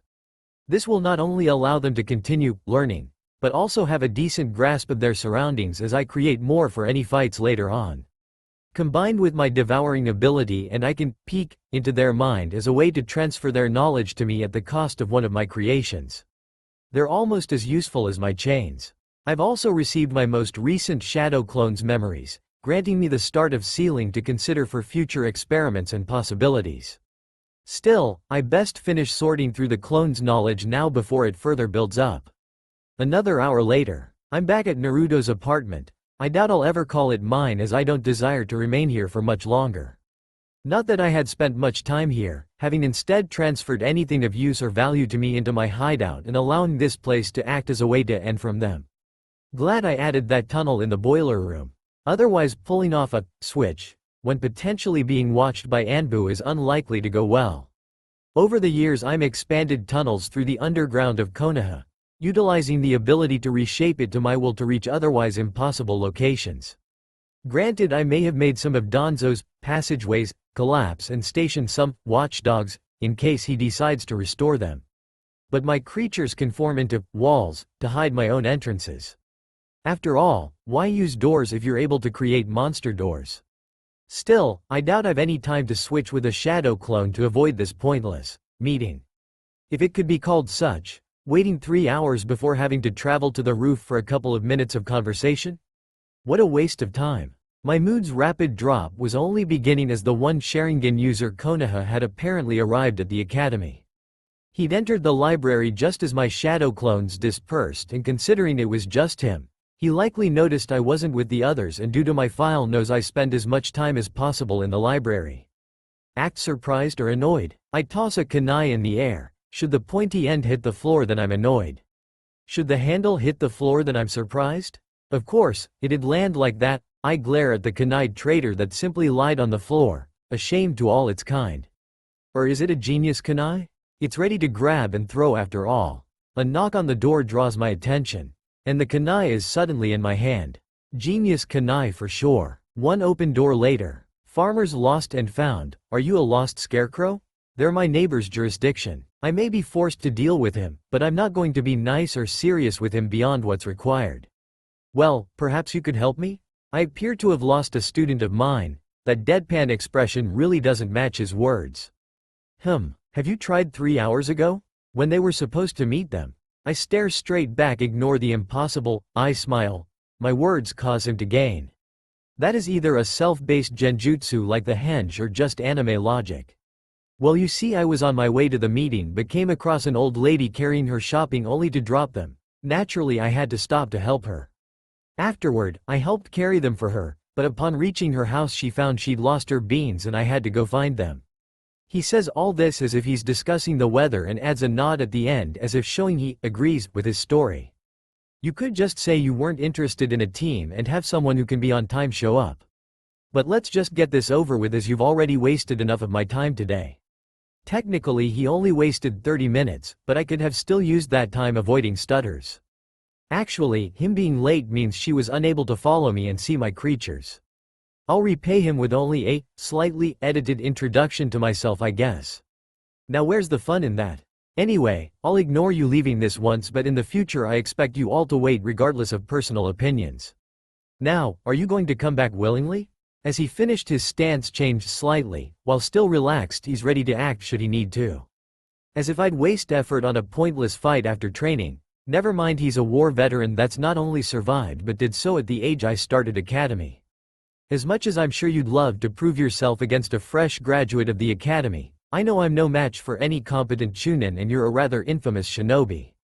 Scarecrow? I smirk slightly at the end. No response from him? Seems he's either got a sense of humor or just plans to wait until his test for revenge. All good. I was hoping you'd be reasonable, though to also have a weird sense of humor is certainly a bonus. Let's go blonde. With little warning, he places his right arm upon my should. One shunshin later, I immediately do two things. First, lash out with a kunai, almost cutting his arm before he can hop back only the fence along the roof of the academy. Second, I try to avoid throwing up, but the pink banshee's face is making that difficult. So you really wasted 3 hours waiting for him? I can't help but laugh as Pinky and Duckbutt glare at me. Just in case they start to consider violence, a chain makes itself slightly visible from my sleeve, causing Pinky to flinch and back away slightly. Well, now that our final team member has joined us, let's start with getting to know each other. Please introduce yourselves to the rest of us, one at a time. His damn eye smile has returned and is seemingly taunting me to try again, but I don't. For now. Maybe I should rip it out? That'd certainly be rather calming, perhaps experiment to see how he achieves it. What are we supposed to say? Aren't I the supposed antisocial guy? How do you not know how to introduce yourself? Oh right, she was befriended by Ino through bullies and ditched Ino for Sasuke stalking. Never having to start her introduction first. Likes, things you hate, dreams for the future. Scarecrow shrugs as showing he really doesn't think much of Pinky's question. Things to use to mess with their minds and what to use as encouragement during training. I doubt he hasn't already gotten an idea of how we'll answer from our files. Why don't you go first? Since we've been in the same class for years and only just met you. Instead of Naruto making this suggestion like Kanon did, it instead fell to the only other one who can say more than HN on a good day. Pinky. Very well. I'm Kakashi Hitaki, things I like and things I hate? I don't feel like telling you that. My dreams for the future? I've never really thought about it. As for my hobbies? Scarecrow's only movement was to look up slightly at the end, no doubt remembering his latest book he's reading. Meanwhile, Pinky mutters about him only saying his name. Okay, your turn. He makes some vague gesture to us, so we get to wait for one of us to decide to go first. Pinky is the first to break under the silence, and it's almost entirely the same as Kanon, as she simply goes silent except for excited squealing about who she likes, even if she's delusionally thinking she's subtle, or it's some great mystery. What do you hate? Kakashi prompts in a futile attempt to break out of her little daydream. Ino pig. Pinky seems to look constipated as she screams this, though she didn't say my name, as besides today I've completely avoided the banshee. Good, let's stick to leaving me out of whatever delusional reality she's in. As Kakashi just stares at her, likely complaining about girls these days. Old Scarecrow likely forgotten Rin was the same to him. The only difference being Rin befriended an obsessive stalker and learned medical jutsu with her teacher pushing her. Guess Duck Butt still needs time to find his words, so I'll get this over with. Well, since I'd rather not keep wasting time, I'm Naruto Uzumaki. I'm not feeling like sharing my likes or dislikes.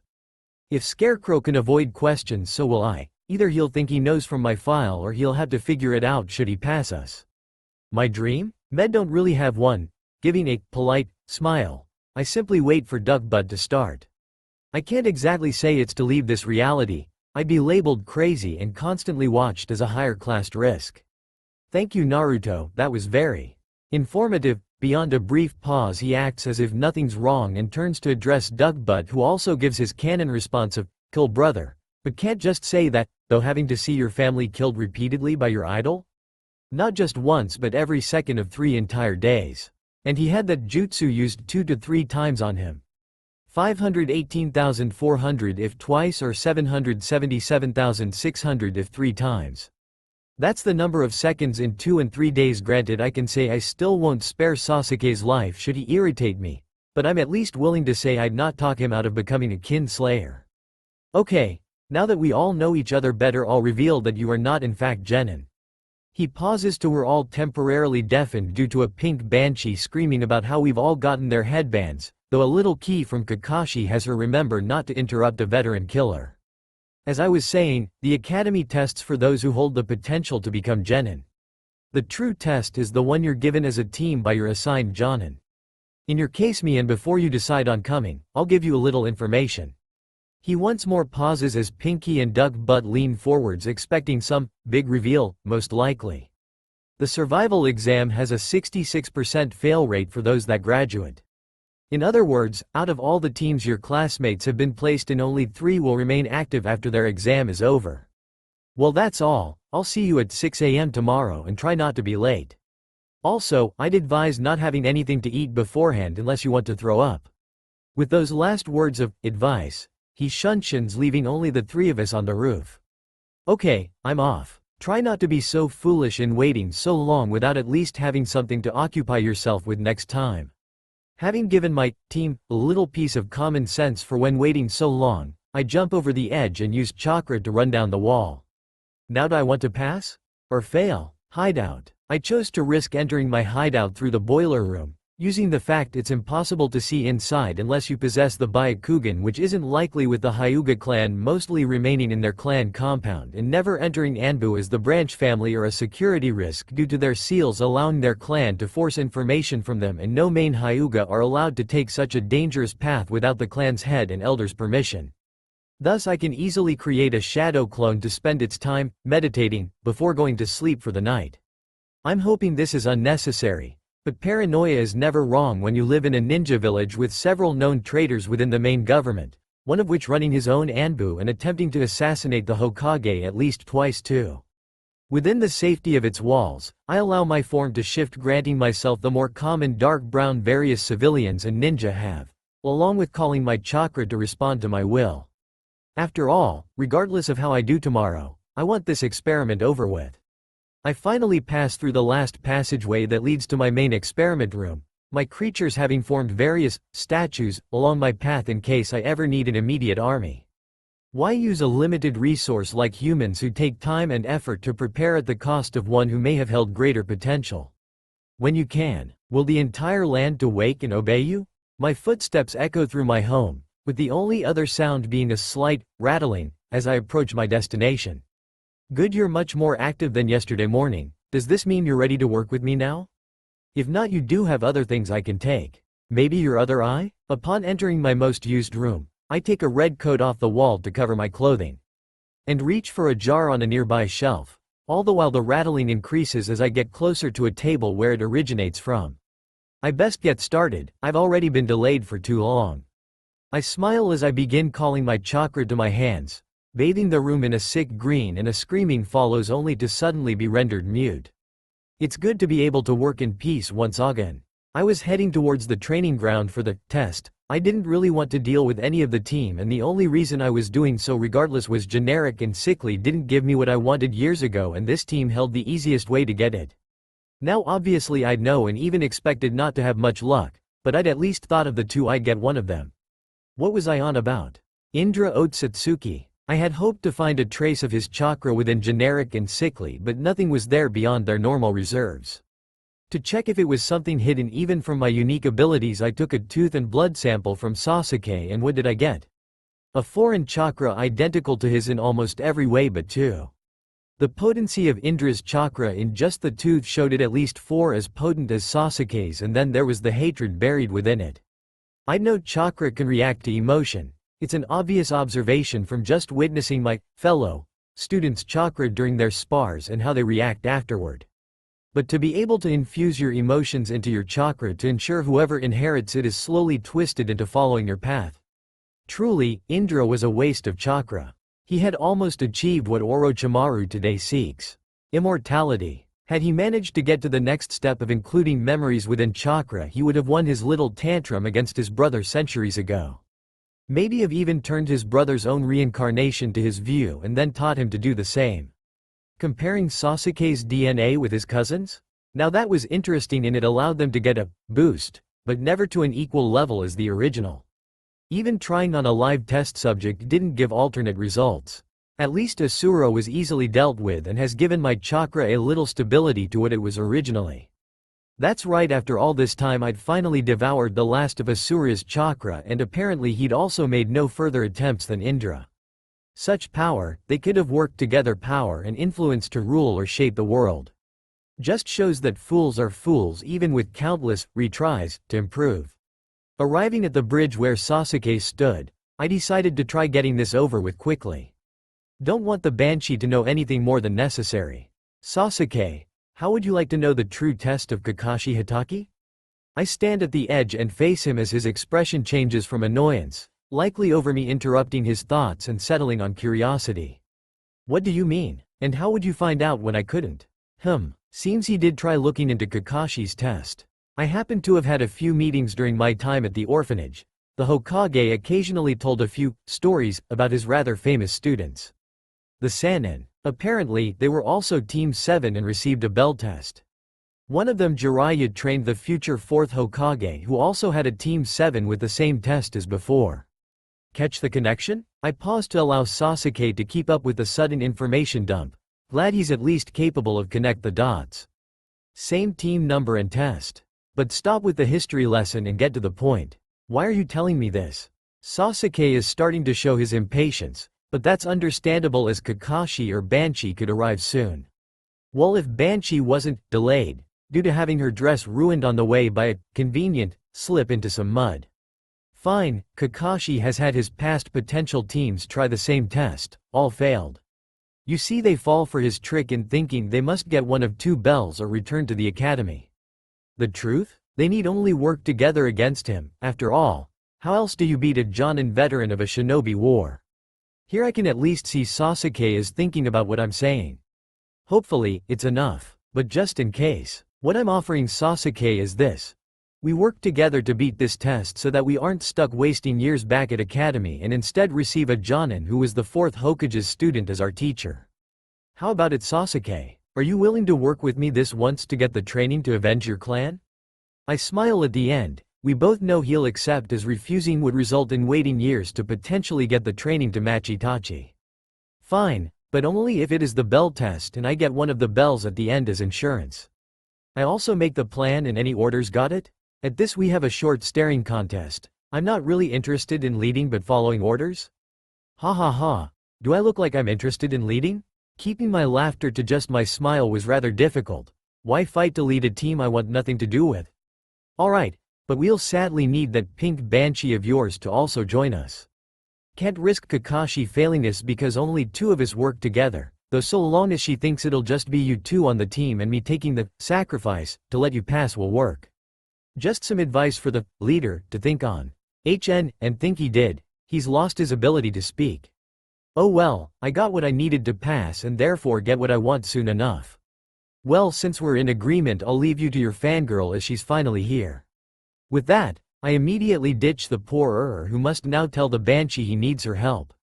Ah, I suddenly feel much better about this. Wait. Now, where'd I seal my books? 3 hours later. As I wait for Kakashi to come out from the trees my Earth Watchers have informed me he's watching from, I look towards where Sasuke stands at the bridge as he had since my arrival, though he's certainly getting rather impatient if his slight glare is anything to go by. He responds with a short nod before returning to glaring towards the entrance. Guess that means he's suddenly started greeting people politely, or Pinky is about to make herself useful. Yay, can't believe I even thought that myself. Speaking of Pinky, she's currently sat on the bridge near Sasuke and glancing at him when she thinks we won't realize. I do a few stretches after having remained seated for so long against a tree as Kakashi makes himself known. Hopefully, this will be worth the effort later on. After all, I only need them for a short time. You're late. Of course, she'd yell the obvious. Short explanation later. The 3 of us stood together in the trees. As soon as Kakashi had given the signal, we each followed the plan to act as if we planned to try an ambush, only to await Sasuke's signal. Needless to say, the attempt failed. Sasuke confronted Kakashi to get his attention, while Sakura moved to his left and me his right. When Sasuke launched a fireball towards Kakashi's feet, making him jump into the air, Sakura and I throw several shuriken and kunai. However, all Kakashi did was use substitution to avoid it all and travel underground to remove Sasuke temporarily. I quickly tried to send a few chains at him while a few spare chains worked to get Sasuke free. All the while Sakura was throwing shuriken in some futile attempt to get a hit. By the time Sasuke was out, Sakura was exhausted from not eating combined with her diet, and I was still restricting myself to only half a dozen chains. However, one of my watchers had informed me of a bell set before a tree. I knew this trap from not just canon but also that it couldn't have simply fallen, when Kakashi was so confident in having fights without checking on them. I quickly had a clone grab it from the earth, which definitely startled Kakashi, who'd expected one of us to run over after spotting it. And we made a strategic withdrawal to run away, even if the other 2 didn't know my actions. Well, Sasuke, I've got the insurance, so long as you stick to our agreement. And that's how the 3 of us got to this situation, tired from both the long wait and constant moving, along with fighting and fleeing from Kakashi. As Sasuke began trying to plan with Sakura essentially out the test, considering she'd lost any will to continue after the most recent run-in with Kakashi. I may have gotten a chain to rot his book, my bad. On the plus side, his revenge with the finger up the ass was avoided thanks to switching with Sakura. All I did was trip over a stone and he got Sakura, who'd been running past me, on the other side to Kakashi. Bell rings. Strange, the timer shouldn't have gone off so soon. Maybe the book incident made him have enough?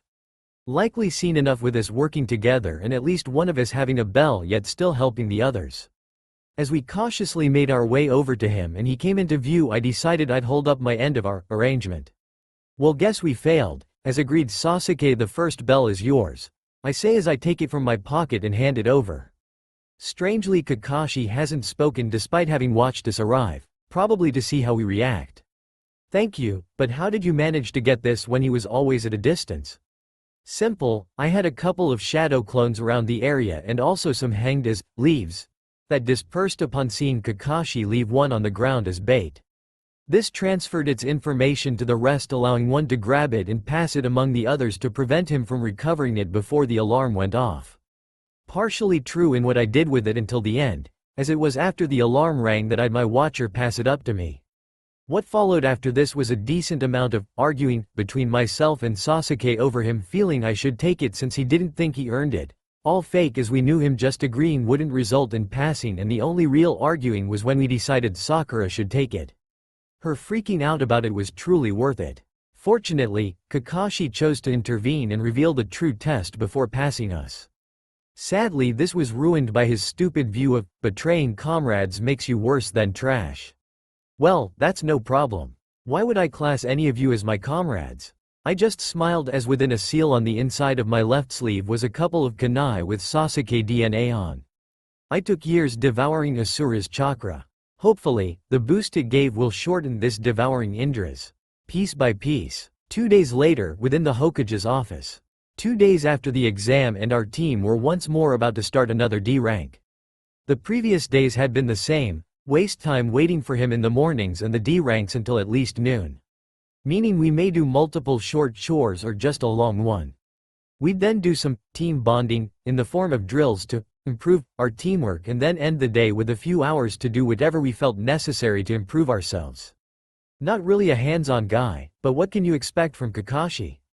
Lazy ass. I'm only personally going to be doing the bonding as it requires physical contact, and I'd rather avoid dealing with anyone finding out I switch with my clone depending on the D ranks. I've also already had to be less careful with my hideout, as under Kakashi's watch most of the day gives them fewer reasons to assign someone to stalk me. Not that they can do so very well when I have got the areas around my hidden entrances under my own security and am able to use various locations to switch with various clones multiple times before entering. You're in luck today, Kakashi. You have a choice between gardening for an elderly couple and helping repair some broken fences. Yep, chores. What a waste of bloody time. While Kakashi was thinking over which to choose, Sasuke was glaring at him as he's already close to snapping, while Sakura is still watching him but also keeping to a distance from Kakashi since the exam. Still, it's kept her quiet for the most part, and so long as it remains like this I'm not going to complain much. As always, when given an option of 2 short D ranks, he ended up taking both, and so we began making our way down the street, at least until I pulled off a quick substitution with an Earth Shadow clone. These were what I got if I used my Watcher creation, but instead of forcing the Earth to wake, I give part of my mind to it in the form of a Shadow clone, granting them the ability to heal and remain intact unless it takes a killing blow. After waiting a couple of moments in a nearby alley to check if I was noticed, I made my way to the closest entrance of my hideout to begin a little check on my progress. Upon reaching the experiment room, there is an instant change to the layout of the room as he's added a passageway descending further below the earth. This leads to a large training area for my personal use and abilities I'm learning or to test the experiments that undergo combat trials. And along the walls are hundreds of identical cells, which have my collected subjects resting permanently frozen through the use of seals to preserve them unless needed, and a pile of notes attached to each wall on their left that explain the experiments and results. Further into this level is my destination, another experimentation room. But this one holds living volunteers, also in stasis unless I require one of them. Now, this may remind certain individuals of Orochimaru's experiments. However, mine isn't about chasing immortality, as that's something I know how to acquire even without Asura's and Indra's chakra. These are all evolved humans, they're merged with their chakra on their most base level and some even merged with others. This is what I've said to blow, should I need a little distraction. A few hundred slaves bound to my will and capable of consuming the chakra of others. Never resting or stopping. Sadly, all needed binding due to being unwilling to obey. An hour later, further into the base. I can never understand why so many willingly stay weak and unwilling to at least unlock their chakra. Sure, they want to remain safe by presenting no threat to the ninja clans and villages, but what about the bandits? Rogues? Even bloody wars? They'll be killed by these regardless of their civilian status, and yet they do nothing.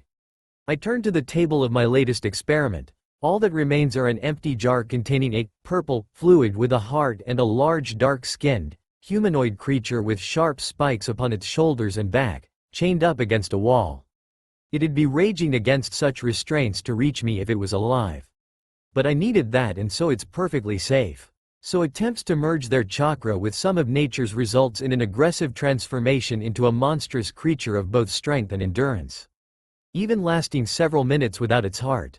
To think this is just a minor application of what nature could grant some civilian kids. The sound of crying draws my attention away to a cage along the wall. Inside, a small kid is sat in the shadows, hands covering their eyes as they break down into tears once again. So you're truly a success?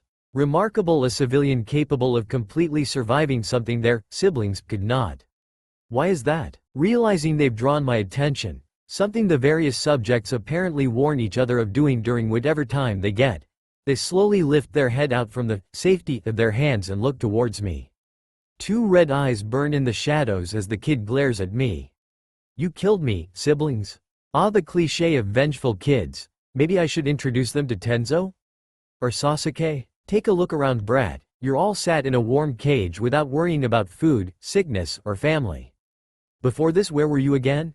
I gesture around to both the empty tray of food near them and the other cells whose inhabitants flinch from the walls they've backed up against. Oh right, Konoha's streets, alone and starving. As everyone passed by without any concern for you or your fate. Don't whine about losing siblings when you only met them because I brought you all here. If not for me, they'd have likely stabbed you in some random alley over a loaf of bread. Here the kid breaks their glare as they can't deny something we all know. Tears falling once again, but I am not finished with this test. Face it, kid, you got a few moments of family because of me. Because I left you all to bond instead of keeping you in stasis after taking one of you. Perhaps you should show some gratitude? I could not give you something to hold on to. Huh, is that it? Something so obvious, almost missed due to my focus on the other variables? Bonding? Hold on to? A child's desire to see their siblings? Their will to remain whole. Truly, this test is a great success. I gain a smile towards the kid, which seems to have sent everyone here into a panic. Thanks, kid, you just gave me my answer. So as a reward, allow me to tell you why, okay? This draws the attention of the room towards me, as I've not once bothered explaining myself beyond the occasional moments that I speak aloud as I'm working. They wanted to die, they lacked the will to survive and didn't care for their fate. Not even to see you and the others once again. I slowly make my way to the kid as they cower in fear and denial of what I'm saying. You're a liar. They'd never leave me alone here, we were family. So you say they were your family? Well, you weren't theirs. Why else would they leave you to this place? I'm now outside the cage, looking towards them with only a little sadness that slips into my voice near the end as I'm drawn to thoughts and memories of another time. When I can hardly see anymore beyond the nights filled with their judgment. I'll deal with any judgment of theirs should I manage to see them again. Anger and sadness rise as I consider my actions so far, the ones I must take and the ones I'm going to anyway. But how about we start again? I'll give you a new family, and all you have to do is stick around. Prove me wrong about this world and I'll let everyone else go. I'm now inside the cage with the child, the shadows no longer concealing the small girl from my sight. Crouching down to her eye level, one speaks softly as I extend an arm to her. Well, kid, do we have a deal? And, well, that was a pain to decide on exactly where to stop, but think it ended all right. I had trouble with the exam despite knowing how I wanted it to go, along with how my SI could do it.